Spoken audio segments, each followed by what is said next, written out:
Hello, hello. I got a big vlog update. My mom moved out. I'm really, I've got mixed feelings on it. So, I'm feeling like attachment upset or activation. So, attachment is like you have an attachment to people. Now, I'm like 30 years old, but I was very traumatized by my family growing up, specifically my mom, and she's homeless now.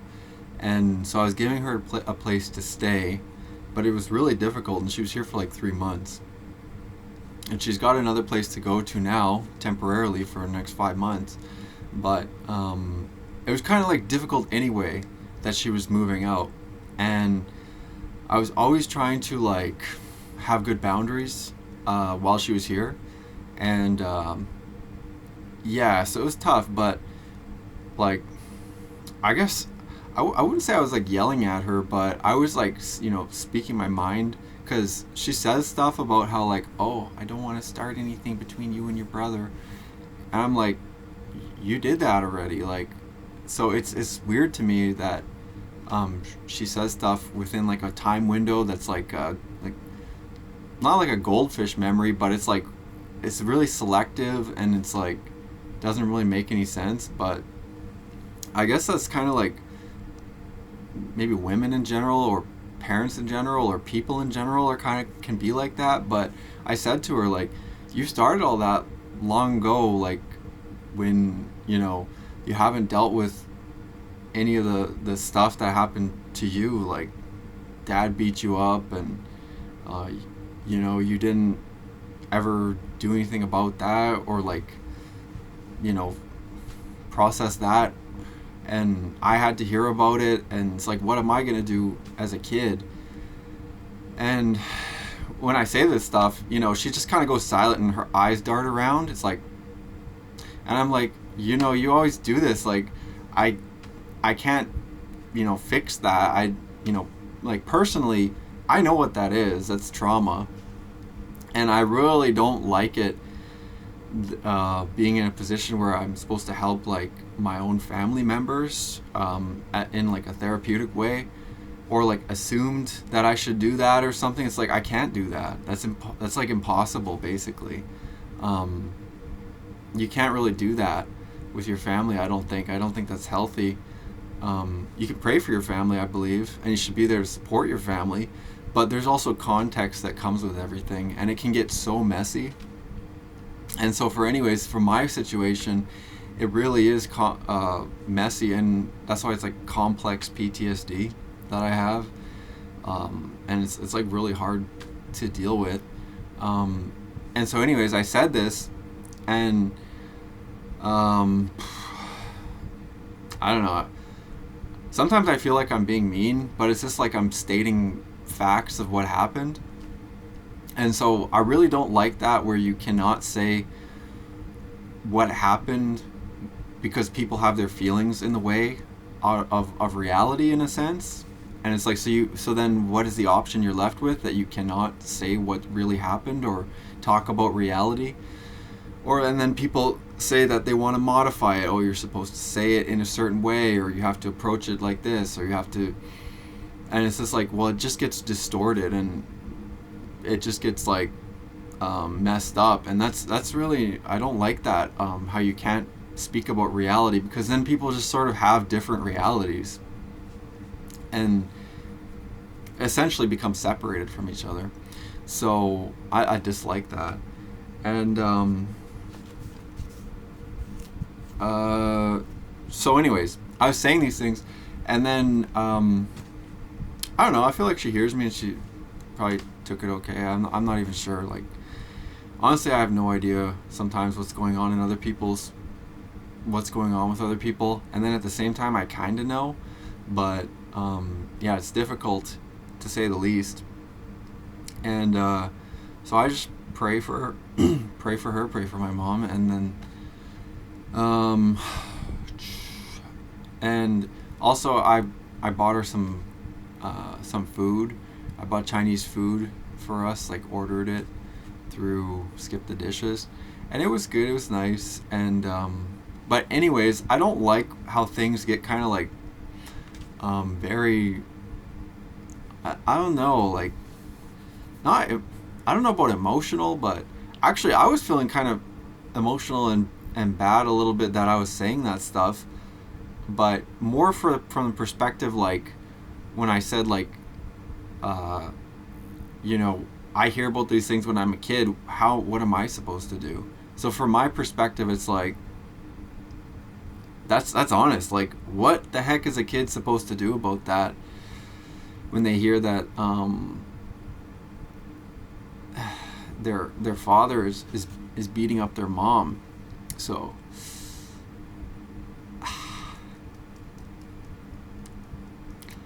and so I get kind of choked up, and I can feel like emotion from that. It's kind of like a helpless feeling, perhaps, or it's like a painful or a helpless feeling.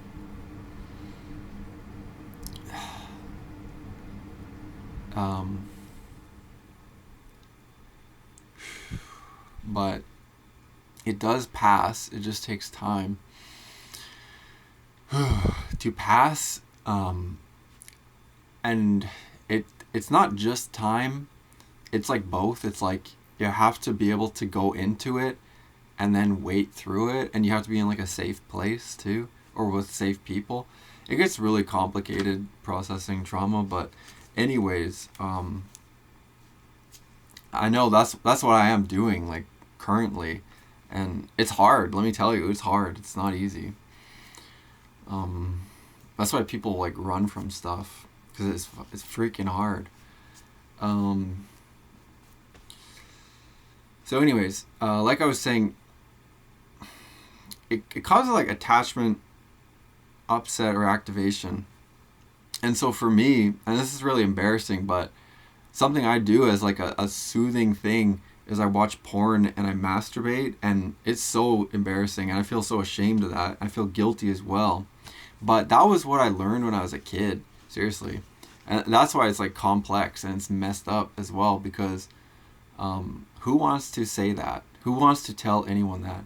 I actually told my therapist that, and she was able to kind of help a bit, but honestly, saying something like that, it feels horrible because you're so vulnerable in that position, and nobody wants to be vulnerable.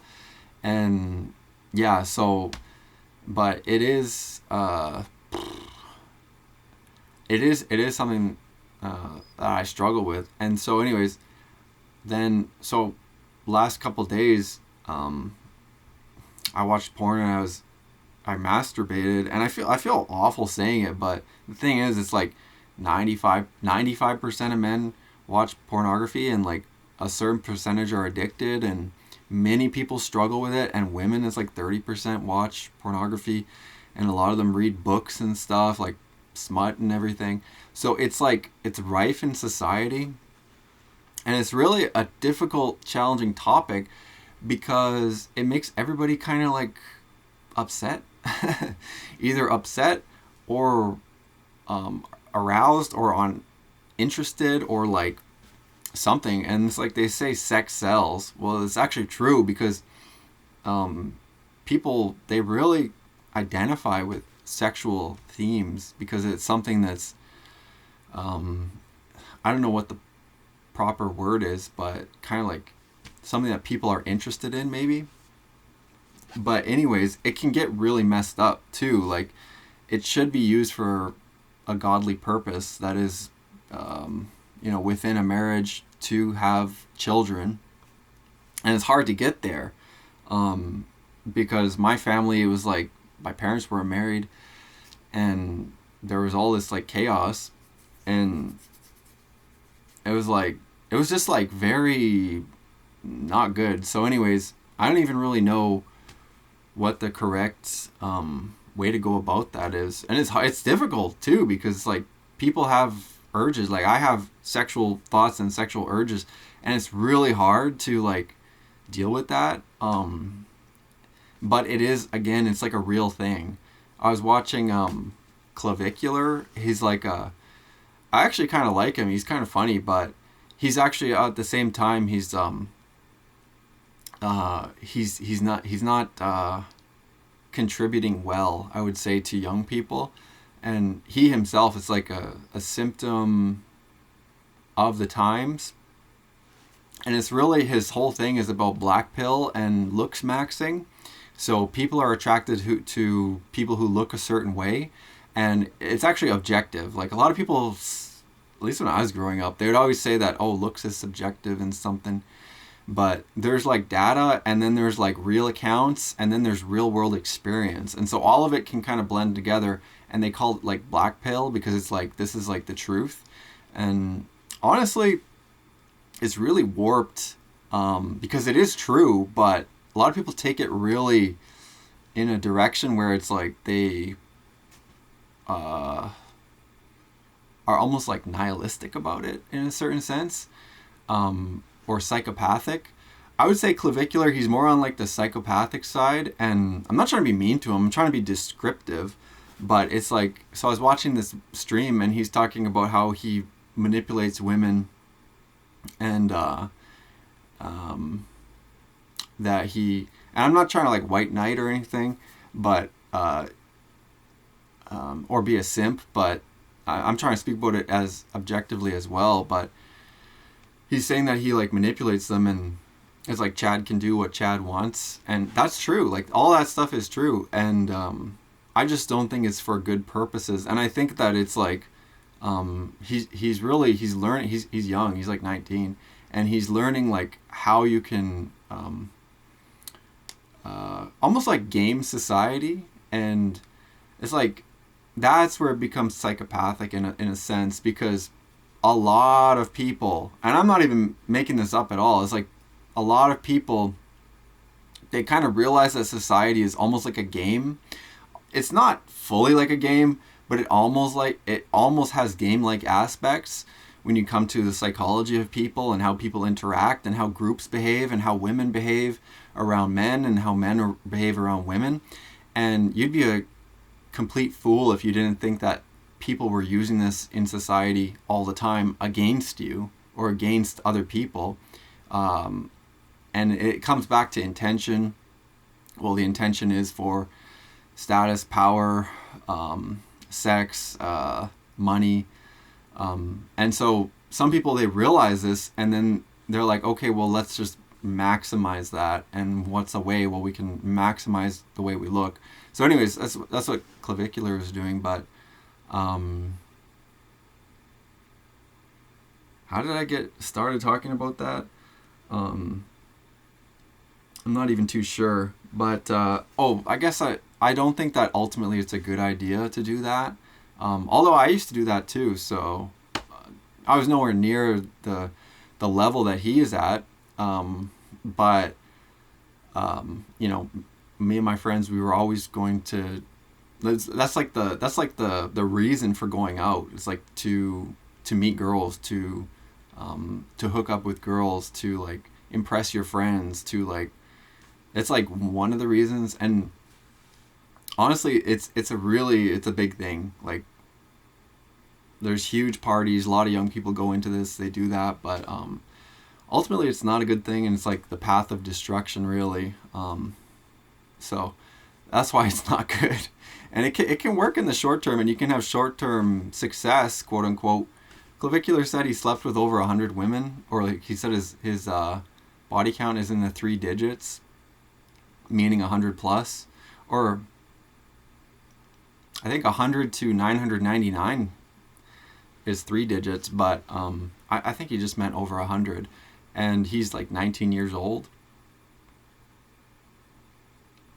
It's like, bro, whoa, but yeah, so yeah, but I shouldn't really judge, but I've slept with like over 35 different women, and it's not a good thing. Like, the hookup culture is not a good thing, honestly. Yeah, it really is awful, actually.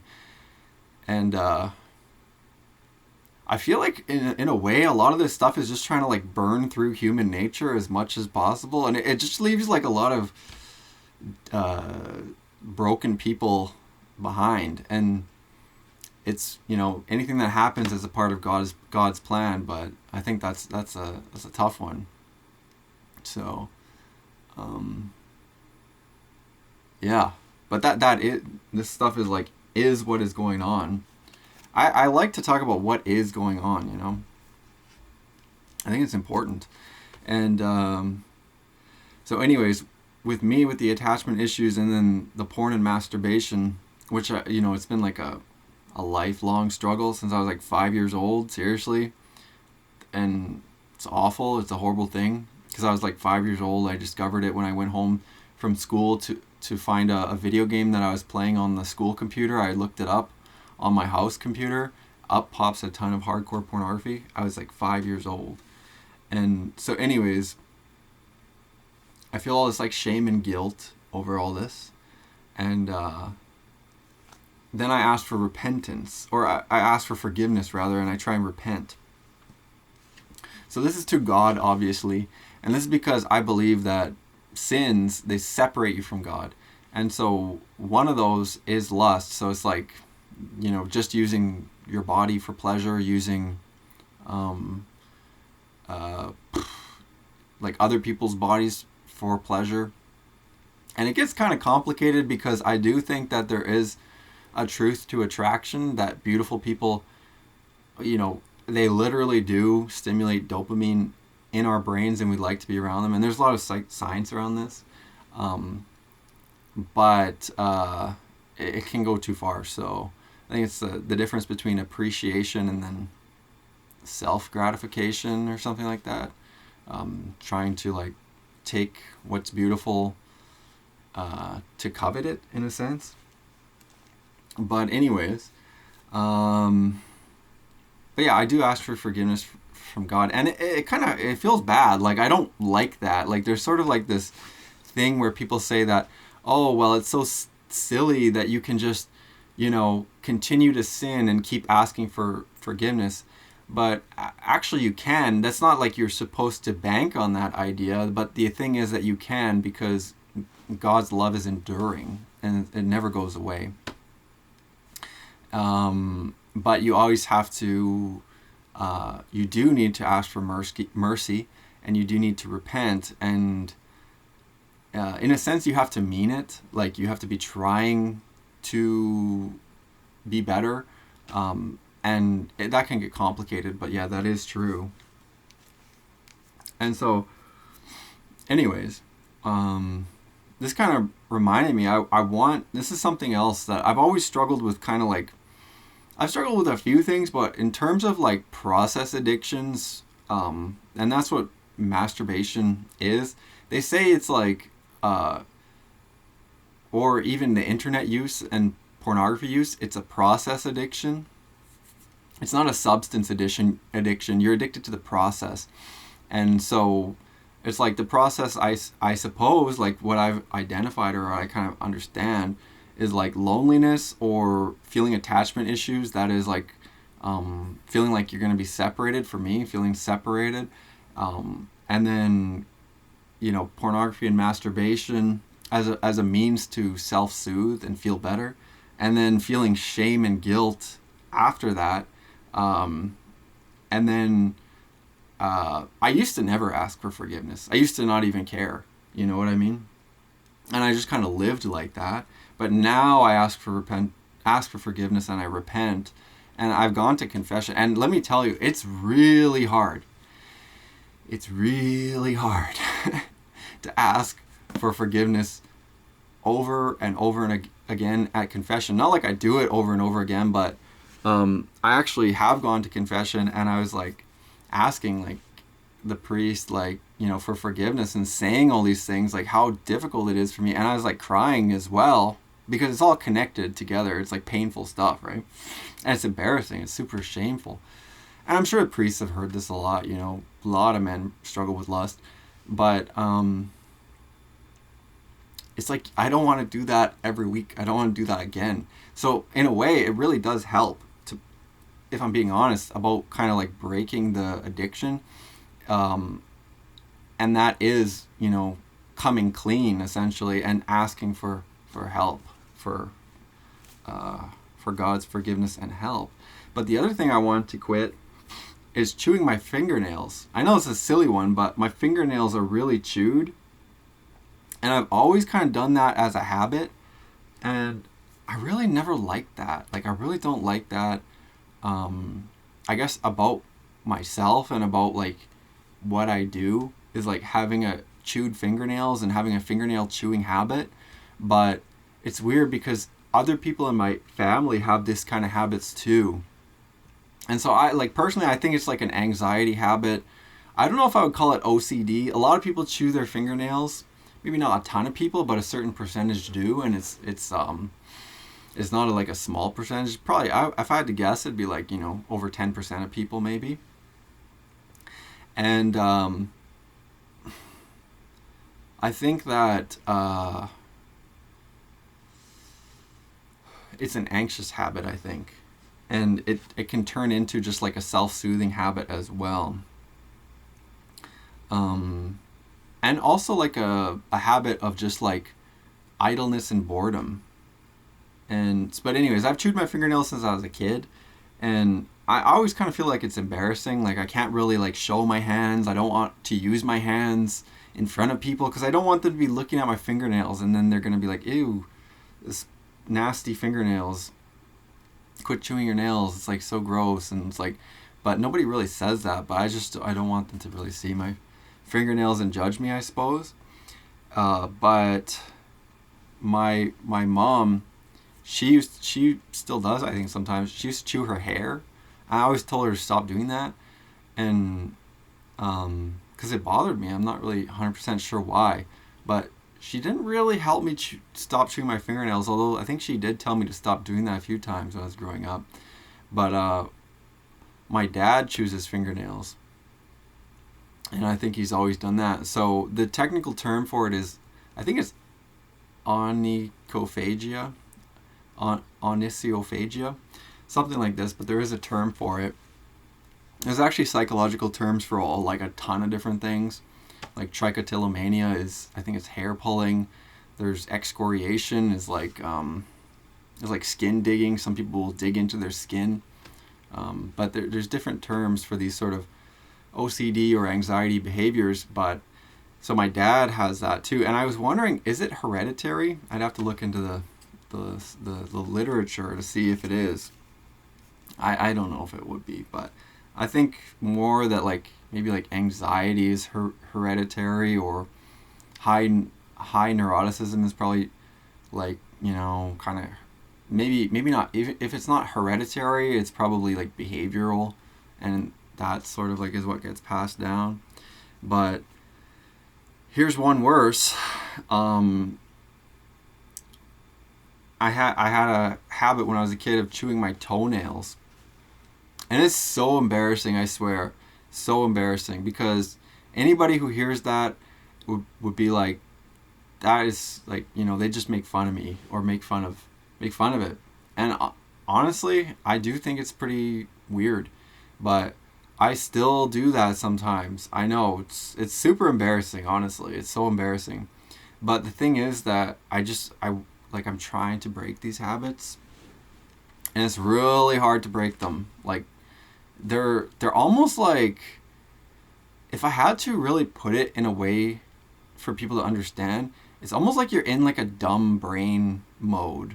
Like you're in like almost like you just stop caring. Like there's no prefrontal cortex activity. There's no executive function really. There's like a slight understanding that it's gross and bad and people would judge you. That's why you don't do it in front of people. But it's almost like it's like you're just using your brainstem, like the primitive parts of your brain, when you're doing these things. And honestly, it's pretty tough. It's a pretty tough thing, and it's weird too, because it's like, the cycles thing. It's like you do it again when there's upset in your life, maybe relationally or in some other way, and it comes back. So it's a tough one. But anyways, my mom used to make fun of me to her friend about that. I remember she would tell, I was just a kid, and she would say like, basically gossiping and joking in front of me to her friend, and I was like this little kid, like 10 years old or something, and she would say, and he chews his toenails. It's like, and her friend was like, oh, the toenails, that's gross. And like, I don't know. It was just bad memories, honestly. Pretty bad memories. It's like, don't make fun of your child. Try and help them. You know what I'm saying? Yeah, so. It's a tough one. Anyway, I'm trying to break these habits. And one time I remember back in like 10 years ago, like 2015 or 2016, I had this job. I just got a job working, building airplane parts at a factory. And I was actually happy about it. Like, a lot of people were trying to drag me down about it, my friends especially. But I was kind of like happy about it. Like, and well, I was happy about it, but people were like kind of like, like taking shots at me about it, saying like, oh, you're going to work there for the rest of your life. What, are you going to work there for 35 years? And they're just trying to like, they weren't being very helpful about it. And it's like, man, I worked hard to get this kind of job, but I remember I wasn't chewing my fingernails. And I remember I was like driving home, and I had these like, it sounds stupid, but I had these like, not long, but like normal fingernails. Like my fingernails look like this right now. They don't look good. They're really short, and they're like chewed down to like the nub. And I was driving home, and I had like these, nice looking, fine looking fingernails. And I just remember like things were going good in my life. So it's weird how that is kind of like a correlate. It's like when I'm able to control something like that, or when things are going well, I'm able to control that, or I'm able to control that and things are going well. I'm not sure which one comes first, but I just noticed that as a correlate. I don't know if there's any causal relation. You know what I'm saying? So anyways, this is a strange random story, but yeah, so I would like to stop chewing my nails again, obviously. And then another thing is that I feel like, this is a weird point, but I feel like hands and like fingernails, but not quite fingernails, but just hands and fingers are like a part of somebody's energy and their expression. And what I mean by that is, like, think about Italians. Italians are like speaking with their hands. They're really known for this. It's like, ciao bella, and like, oh, no, and then, there's like videos online of Italians really gesticulating and speaking with their hands and their body movements, very, very much so. And it honestly is like a true thing that really communicates a lot. You know what I'm saying? It like and it makes for things to be more expressive as well. But I noticed with some people, like, Trump gets memed for this. He's always doing like certain like hand movements.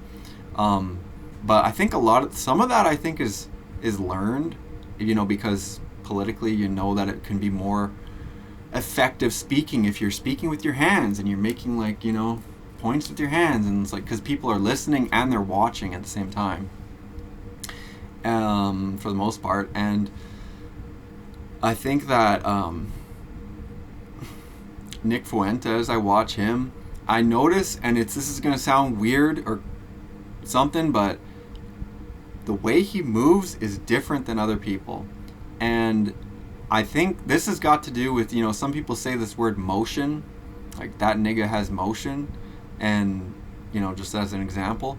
But I think that's part of it. And it's like, because you can notice some people when they're talking and they're like making a point, and it's almost like energy is moving through them, and it's moving through their hands as well when they're really into a point. And so my reason of saying all of this is that I do think hands are part of like someone's energy and expression. And another thing is that okay, this is another weird story. I guess I'm full of them, but so I did this ketamine treatment for depression, and it didn't.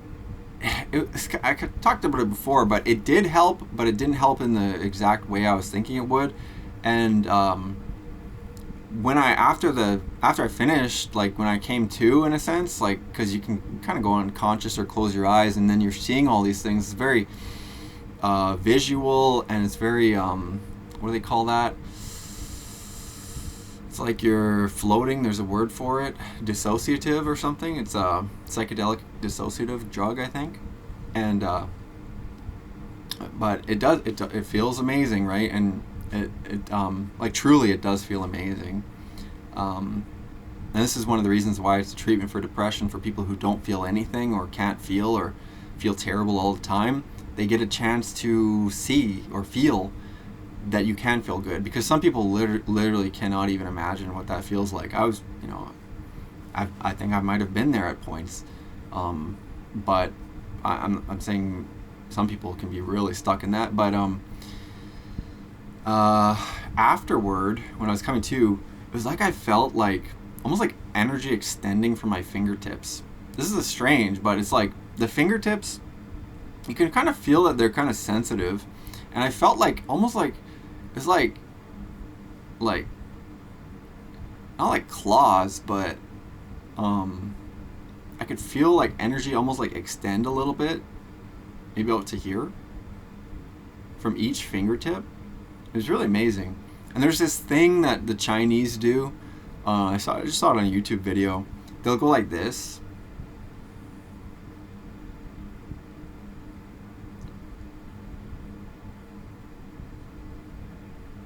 With their hands, and their point is that you can kind of feel something. They're like, well, do you feel that? And then they're talking about, I think they're talking about chi. Chi, I think, means energy. But anyway, this is my whole point about that. Now, the other thing that I did was I went back to church. I'm going to this new church that I'm really happy with it. Like, I'm very thankful for this, because it's a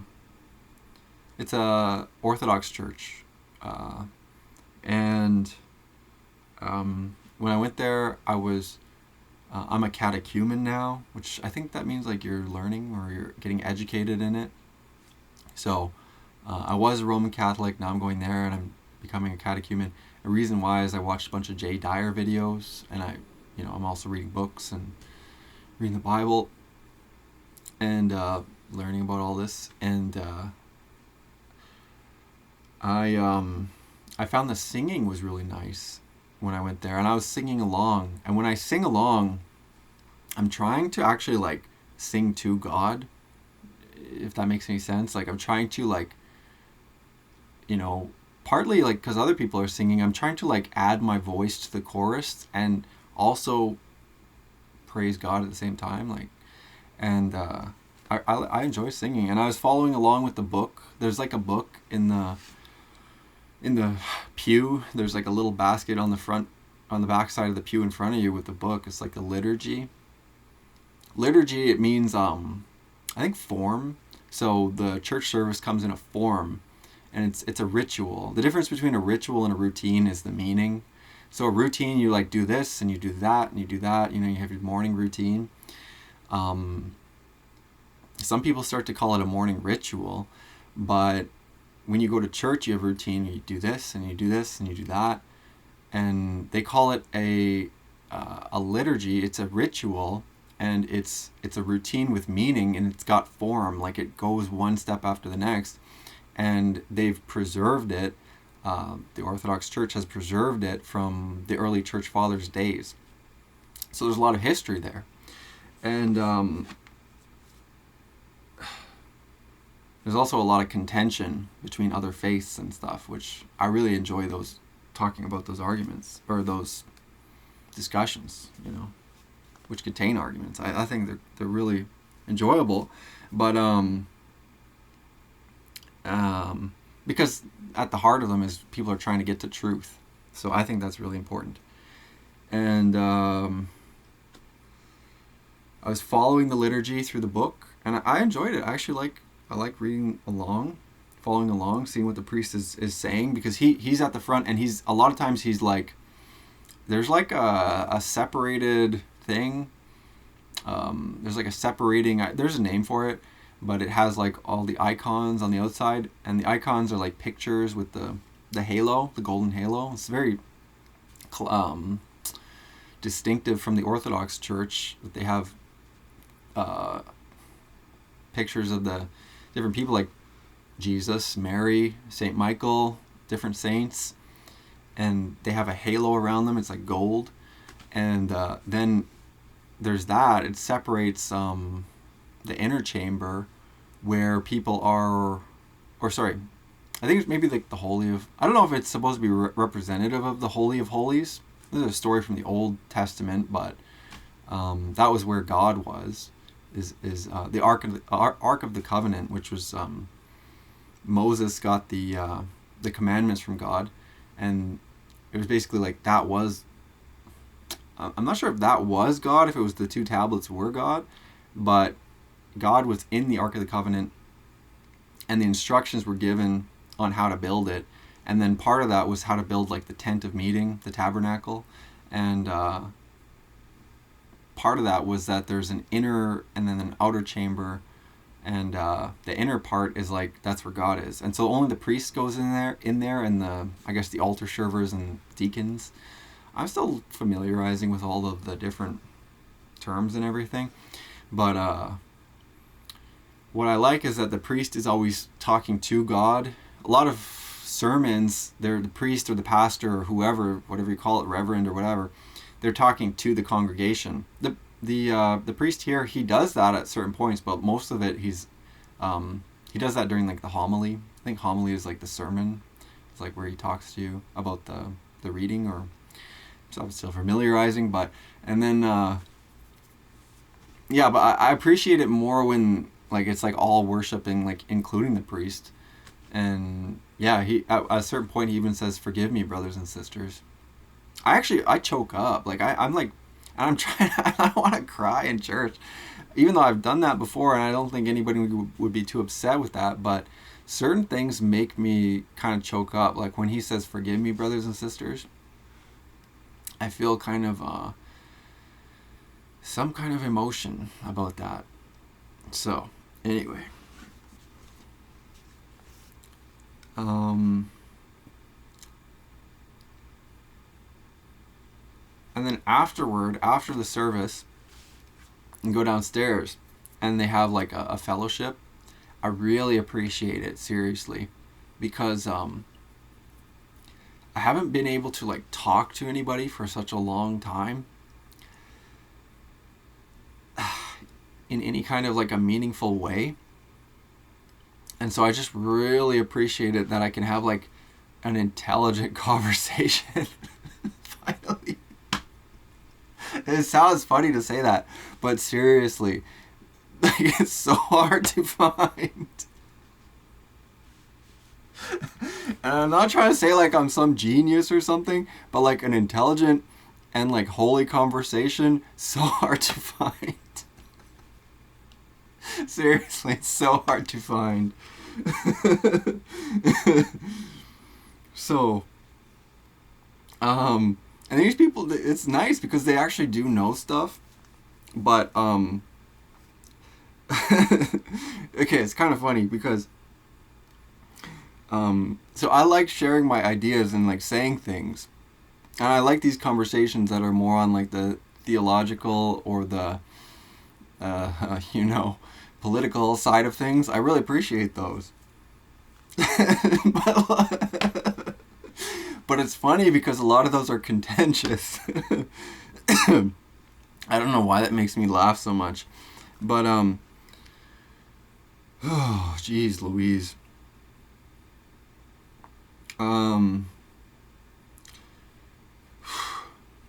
So, last time I met somebody there who listens to Jay Dyer, which I'm a fan of, And then this time I said to people there, I said, does anybody listen to Nick Fuentes? Or I asked somebody if they listen to Nick Fuentes. And it's funny because it's like almost like a curse word or something. It's like, at least up here in Canada, because, you know, Nick, he's now associated so heavily with, I don't know, racism, anti-Semitism, misogyny, all these like things that people don't want to be associated with. And so therefore people, when they hear it, you can immediately feel the demeanor change, or you can feel them engaging into like careful mode. And so I asked somebody, and he was like kind of like not giving a straight answer, and I said, I'm a huge fan. I don't even care, man. Like, Canada is so screwed because nobody will talk about anything. But yeah, I shared my ideas about that a little bit. Well, mainly I just shared that I'm a fan, and then this person started talking about a bunch of other stuff, and it was kind of interesting. And they were saying that they were involved in like some sort of like YouTube community or something, and saying like Jay Dyer, they had a spat with him. They had their own YouTube channel, like that has like 60,000 subscribers or something. I thought that was interesting.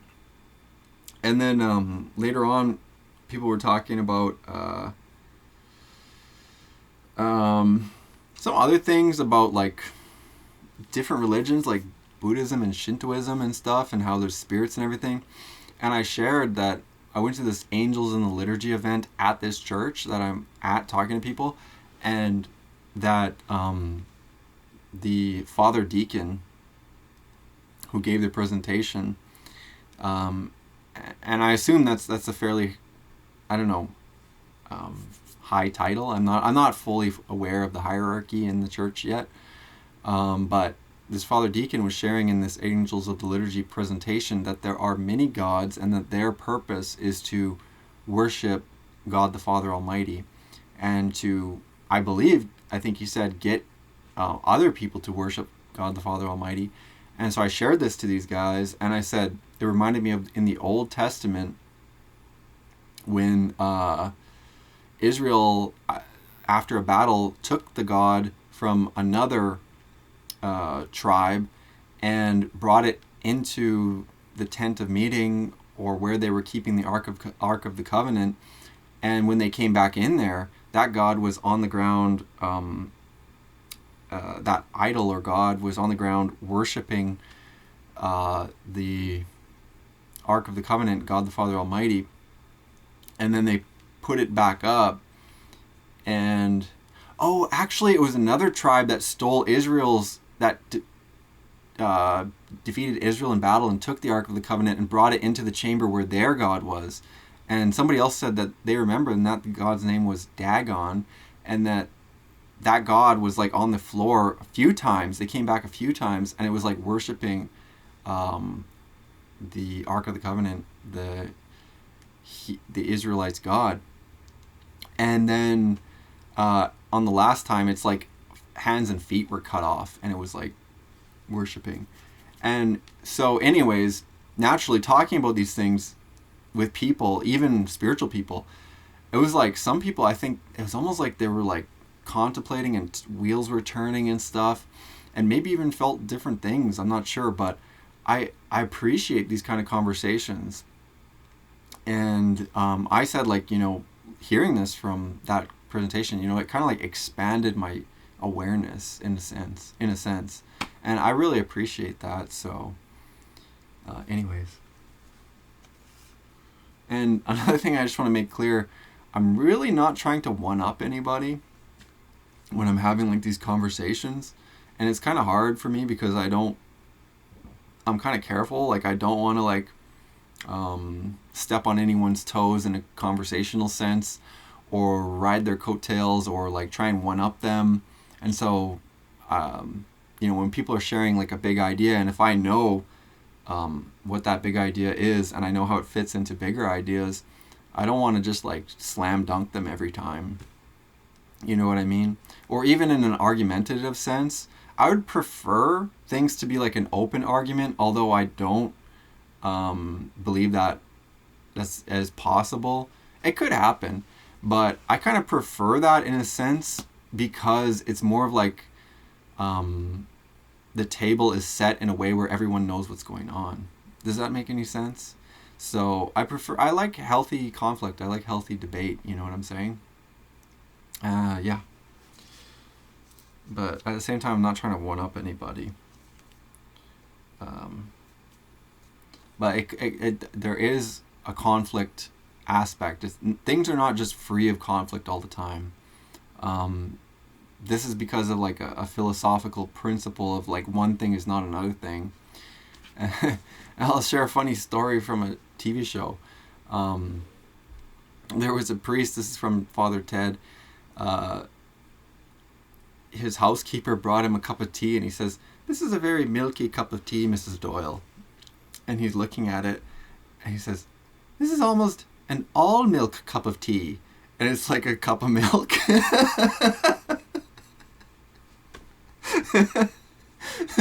And like, it was funny. She brought him a cup of milk. She was going to bring him a cup of tea, but it was a cup of milk. And the principle behind it is that one thing is not another thing, but there's gradations within certain terms. Like a cup of tea, you add milk to it. Well, what if you add a ton of milk to it? Well, you like your tea really milky. Well, what if it's an all milk cup of tea? It's kind of funny, honestly. It's kind of funny. And the point is that there's conflict. There's conflict within the world and within the world of ideas as well. So, I think that like Jesus, his example was that you actually do want to rebuke your enemies and rebuke your brother if he's doing something sinful. So I think there's like a healthy way to do conflict. You know what I mean? You know what I'm saying? Anyway, continuing with the vlog update. I did my cold plunge in the morning this morning. I got my cold plunge going again. It's really hard to get in there, but I really like doing it. And I feel like it improves my vagal tone. It's a weird concept, but every person, you know, has a vagus nerve. And we all have, this is kind of like a tough concept to get into, but everybody's vibrating. Like everything is moving and vibrating in the world. And people are not really an exception to that. And in your body, your vagus, like your vagal tone, or you could say you're like, I don't really love getting into this territory because it can get weird, but it's true that your frequency or your energy as a person can kind of like go off. And that can happen for a lot of reasons. But anyways, something I think that helps to rebalance maybe is like the ice bath. And so I do that, and I really find that it helps. And something, it's like it shocks me, like it's really cold, but like I can't help but like let out like noises, like it's almost like a monkey noise, like a gorilla or like a primate. I don't know. I think people are really, I don't know, it's tough territory to get into, but you know, people, they say like, you know, people are like ancestors or related to or whatever of primates. And so when I go into and I don't like getting into that territory because then people get really like, it gets confusing for people. But when I go into the ice bath, I'm like making like almost like monkey noise. I'm like, you know what I mean? Because I'm like cold. It's like I enjoy it. Like it's good. Afterward, I don't really like getting in. It's hard to get in. And then doing something you don't want to do that's supposed to increase your anterior mid-cingulate cortex or gyrus, I forget.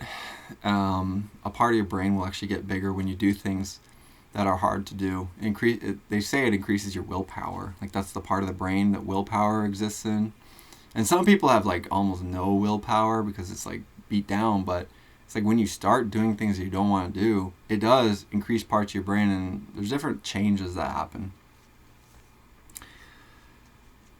physiologically.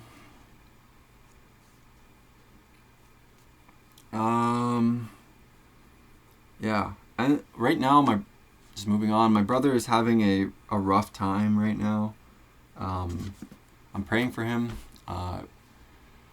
He's saying that he's like been going to the hospital for anxiety attacks. And he's struggling with his school, but I said to him, "Are you going to fail?" He said, "No." So that's good. But he said that he just wants to see me when he's feeling good. I said, that's incorrect. Like, that's not a healthy thing to do. You know what I mean? People sometimes want to do this instinctively, maybe through guilt or shame or something.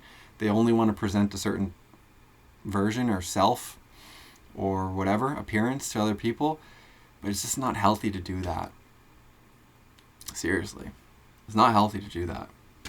So anyways, I told him that's incorrect. But I'm praying for him, and I hope he does better. Or I just pray that, he will ask for God's mercy and align his will with God. That's what I think is important for all people. Anyway, I told him that, cause he's talking about some other stuff about like one of his friends, like his friend said like here's where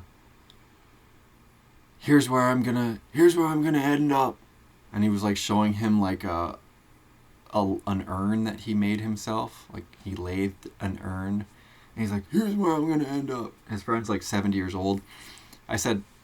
First I said, how old is this guy? He's like 70. I said, that's morbid. And I said, like, all these baby boomers, they're all afraid of death. So afraid of death. They don't want to talk about it. And then they're like, it's like they're grieving, or they're like pre-grieving, or like they're not able to come to terms with it or something.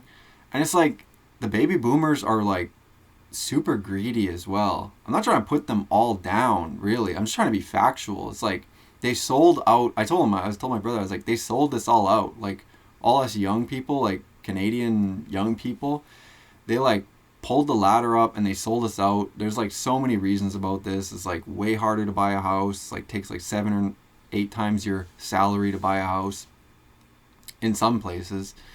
Quite a few provinces, not all of them, but it's like, yeah, and there's so many social problems, and they're voting for mass migration, and it's like, I said to my brother, I was like, it's a white genocide what's going on right now, and it's like people don't even want to see it, they don't even want to acknowledge it, you know what I'm saying? Like that's pretty terrible, you know what I mean? But anyway, so it's tough. And the last thing I'll say is that, well, second last, I shared my faith a little bit. It's hard for me to share my faith, but I shared my faith a little bit to my chiropractor and my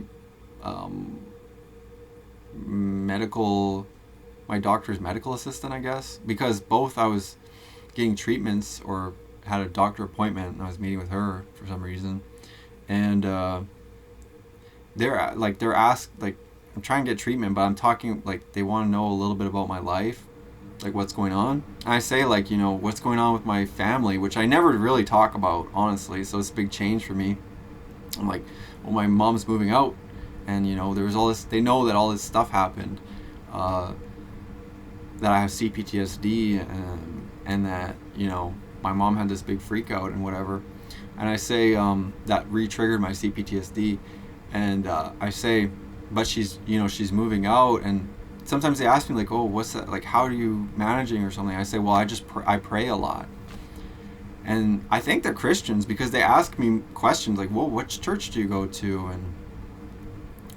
And so I tell them, like, I go and I tell them about it. and they're supportive. Like, I think that they don't want to like say too much. I did have a doctor once who told me straight up that he's a Christian, but he was an older guy, and he was one of the best doctors I've had. Just for that fact, he actually prayed for me right there. I was like amazed. Like, that was really like helpful, you know. And I really appreciated it. And so I guess like that's kind of like another thing I'm struggling with or navigating, which is evangelization or talking about faith to people. It's very hard. It can be very hard. Maybe for some people it's easy, but I do find it to be very hard, and you know, to me particularly. So anyways, and then the last thing is I ordered a Bible. I ordered a new Bible, another Bible. I have like two now. I have two, and I ordered a Lamsa Bible. Lamsa. This is a translation from Aramaic into English. And I looked online, and it's like, what did Jesus study? He would have, it said he would have studied the Aramaic, the Old Testament in Aramaic. So I'm just like amazed by that. And then so somebody translated the Aramaic into English. So it's supposed to be a very direct translation. So I'm looking forward to getting it, and I'm looking forward to reading it. And yeah, I really appreciate it because it is God's word. That's the thing. So there's a lot of confusion about that, and there's a lot to be said about all of that. But it's like God is the ultimate authority. He gives His word. He chooses who to give His word to. They write it. It's called inspired scripture. Inspiration in spirit. That's what that is. When you're inspired and you feel inspiration in spirit, you feel spirit. And God inspires people. They write about it. They write about God. Jesus is God. He doesn't write anything down, they say, but people write about Him, and it points to the person of God. So, and that's the whole thing. It's like, it's pointing to God. So it's like, that's the point. To worship God, the Father Almighty.